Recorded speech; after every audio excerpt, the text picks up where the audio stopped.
Une nouvelle série commence, les secrets. Cette série va revenir très régulièrement sur la chaîne, plusieurs vidéos par mois. L'idée, ça va être de vous partager un concept important par vidéo, un concept que vous pouvez appliquer facilement et surtout qui est relativement non conventionnel. Comprendre que, en général, la plupart des gens ne l'utilisent pas ou mal. On va parler d'une technique en particulier, on va aller beaucoup plus loin que ça et on va parler de quelque chose qui, pour moi, est capital si vous voulez comprendre comment convaincre les gens, comment convaincre n'importe qui. Et ça s'applique vraiment à n'importe quel domaine, ça s'applique dès que vous entrez en interaction pour faire valoir votre argumentation, pour convaincre quelqu'un à votre position, pour l'amener vers ce à quoi vous pensez. Évidemment, quand on pense à convaincre, on pense souvent convaincre quelqu'un, essayer de convaincre quelqu'un, essayer de le persuader, c'est pas bien, c'est essayer de manipuler. Mais l'idée, c'est aussi de pouvoir convaincre dans le positif, c'est-à-dire d'amener les gens dans une bonne énergie, d'amener les gens dans le positif. Donc convaincre, c'est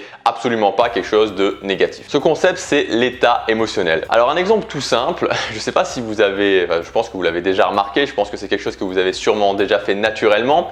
Quand vous étiez adolescent, c'est-à-dire fin d'enfance, adolescent, quand vous vouliez par exemple demander quelque chose à vos parents, quand vous vouliez demander de l'argent pour sortir, pour aller au cinéma ou je ne sais quoi, vous alliez, je pense que pour la plupart, vous alliez plutôt le demander en tout cas, vous n'alliez pas le demander après une dispute. Quand vous arrivez, vous imaginez la situation, ok, voilà, je veux demander de l'argent à mes parents, j'arrive.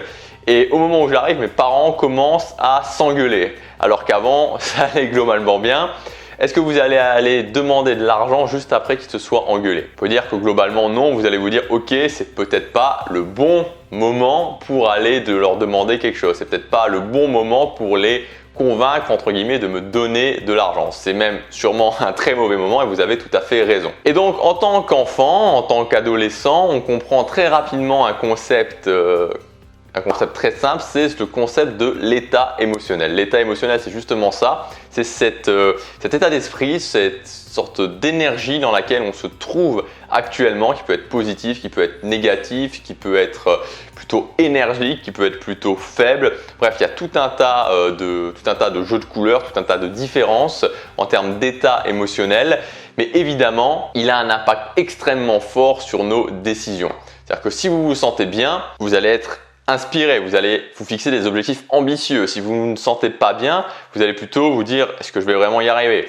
D'où l'importance de savoir que, bon, ça n'a rien à voir spécialement avec la vidéo pour convaincre, mais l'importance de savoir que quand on veut se fixer des objectifs ambitieux, quand on veut être inspiré, il faut le faire quand soi-même on est dans un bon état émotionnel. Et ce qui nous amène à la chose la plus importante, c'est que quand on veut convaincre les gens, il faut être capable de changer leur état émotionnel. C'est ça en fait l'idée, c'est plutôt que d'attendre simplement passivement qu'ils se remettent eux-mêmes dans l'état émotionnel désiré, ce qui peut être plus ou moins long, voire ne jamais arriver suivant la situation, c'est de soi-même pouvoir changer l'état émotionnel des autres personnes, en tout cas des gens qu'on veut convaincre. Ce qui m'amène au point le plus important, c'est que avant d'être capable de changer l'état émotionnel des autres, et même pour être capable de changer l'état émotionnel des autres, il va falloir être capable de changer votre propre état émotionnel.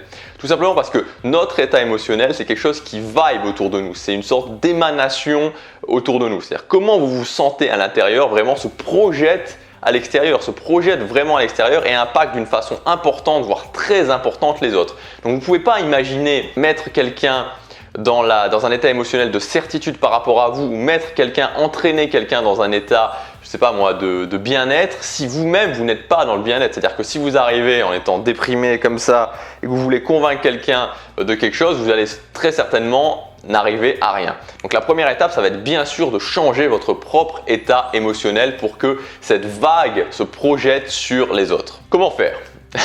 Alors comment faire? Bon, c'est pas très compliqué, il y a plein de petites choses qui vont vous permettre d'y arriver.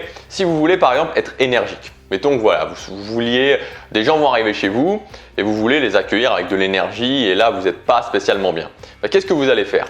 Vous allez commencer par exemple, c'est un exemple, moi c'est ce que je ferais, vous allez commencer peut-être par faire une petite séance d'exercice, un petit circuit training de 10 minutes pour vraiment vous pumper, commencer à dire ok, je vais commencer à un petit peu me bouger, à bouger un petit peu ce corps, ok, je vais me mettre dans le mouvement.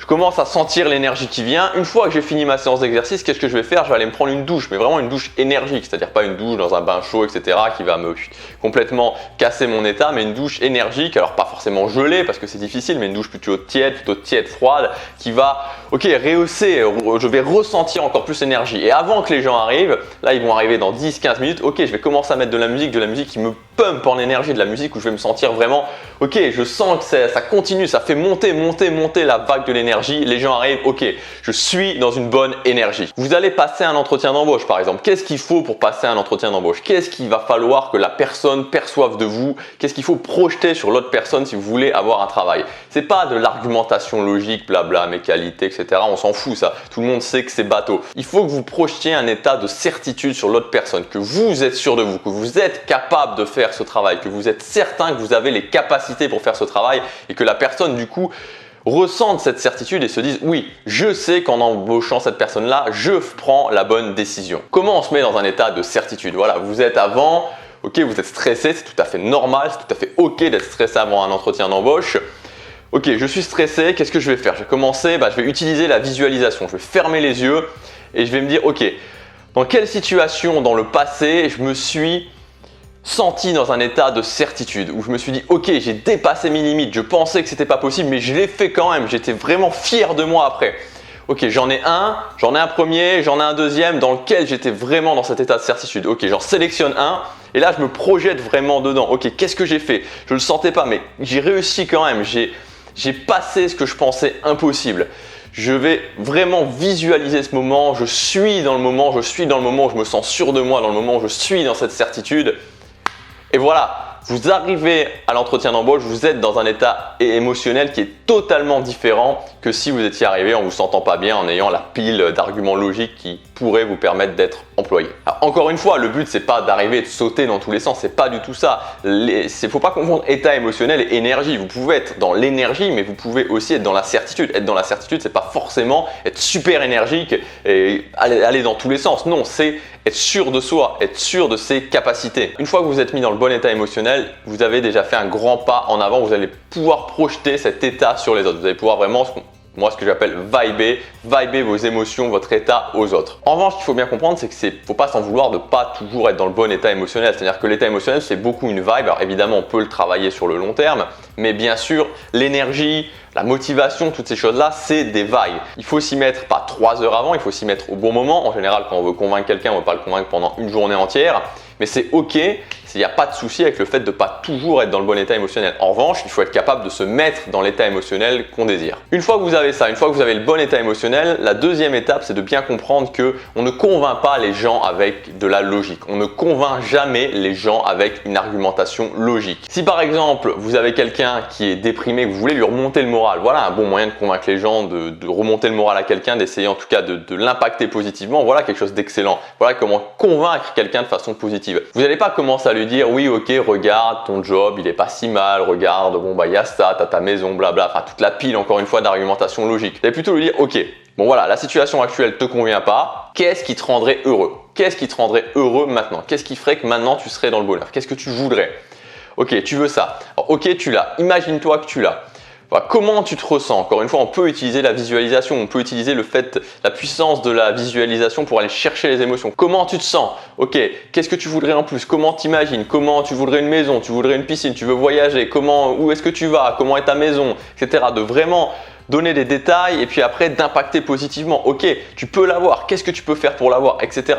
Vraiment de changer l'énergie de quelqu'un, et on va le faire encore une fois en passant par la case émotion avant d'arriver vraiment au plus concret. Et enfin, évidemment, je vous en avais déjà aussi parlé dans une autre vidéo, c'est de créer une connexion avec quelqu'un. Créer une connexion avec quelqu'un, ça veut dire par exemple de dire cette personne me comprend, je comprends cette personne. Ça peut être le fait de se trouver des points communs. Quand on se trouve des points communs, quand on aime bien la même activité, quand on aime bien, ça peut être le même film, les mêmes acteurs, etc. Tout genre de choses. Cet effet de points communs, cet effet où quelque part on est un peu pareil sur le même sujet. On peut commencer à discuter dessus, on peut commencer à amener de l'énergie dessus, à faire ressentir des émotions dessus. Ça crée un lien entre les personnes et c'est quelque chose qui est très important. Donc pour moi vraiment, pour convaincre quelqu'un, pour convaincre n'importe qui, pour pouvoir persuader les gens, la première étape c'est de changer soi-même son état émotionnel. N'espérez pas obtenir quelque chose de quelqu'un si vous êtes déprimé, si vous êtes dans un état émotionnel vraiment avec une très faible énergie, si vous n'êtes pas dans l'enthousiasme. La deuxième chose, ça va être de créer une connexion avec la personne. Ok, vous êtes proche, de créer cette chose que quelque part vous êtes proche, que quelque part vous comprenez qu'il y a une connexion. Et enfin, la troisième étape, évidemment, ça va être d'amener l'argument, mais par les émotions, de faire ressentir toujours des émotions et de ne jamais en aucun cas passer par l'argumentation logique.